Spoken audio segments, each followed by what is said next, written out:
Halo teman-teman semuanya. Sebelumnya perkenalkan terlebih dahulu, saya Heru Setiadi dengan NIM akhir 119. Di sini saya ingin menjawab soal UTS dengan mata kuliah ilmu perpetaan. Yang pertama, ada unsur-unsur peta dan fungsinya. Ada judul peta yang berfungsi untuk menjelaskan isi peta dan memberikan gambaran umum tentang wilayah yang dipetakan. Ada skala peta yang berfungsi untuk menunjukkan perbandingan antara jarak pada peta dengan jarak sebenarnya di lapangan. Ada legenda yang berfungsi untuk menjelaskan arti simbol, warna, dan tanda pada peta. Kemudian ada simbol dan warna yang berfungsi untuk mewakili objek atau fenomena geografis pada peta.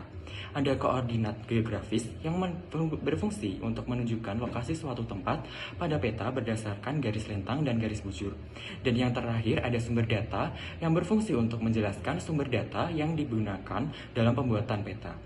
Fungsi unsur-unsur pada peta adalah untuk membantu pembaca memahami isi peta dan melakukan analisis spasial. Yang kedua, untuk membuat peta lahan perumahan sekitar dengan luas 1000 meter persegi, saya akan menggunakan skala besar. Karena dengan menggunakan skala besar dapat menampilkan detail yang tinggi dan akurat tentang lahan perumahan, sehingga memudahkan identifikasi batas-batas lahan dan perencanaan tata ruang. Sedangkan menggunakan skala kecil tidak dapat menampilkan detail yang cukup untuk lahan perumahan yang relatif kecil.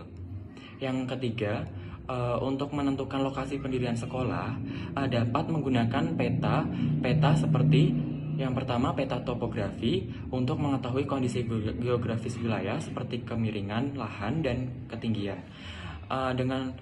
Dan juga dapat menggunakan peta penggunaan lahan, bertujuan untuk mengetahui jenis penggunaan lahan sekitar dan potensi konflik penggunaan lahan.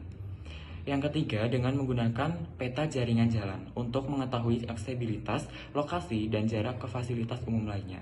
Dan yang terakhir, dengan menggunakan peta kependudukan yang bertujuan untuk mengetahui jumlah penduduk dan struktur usia penduduk di sekitar lokasi.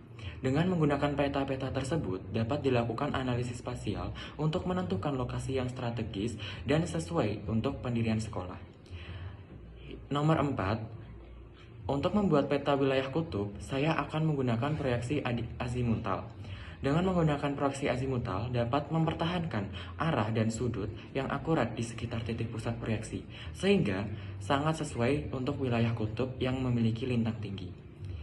Selain itu, dengan menggunakan proyeksi azimutal juga dapat menampilkan wilayah kutub dalam bentuk yang lebih akurat dan tidak terdistorsi, sehingga memudahkan navigasi dan analisis spasial. Sekian jawaban yang dapat saya jawab dalam soal UTS tersebut. Kurang lebihnya saya mohon maaf.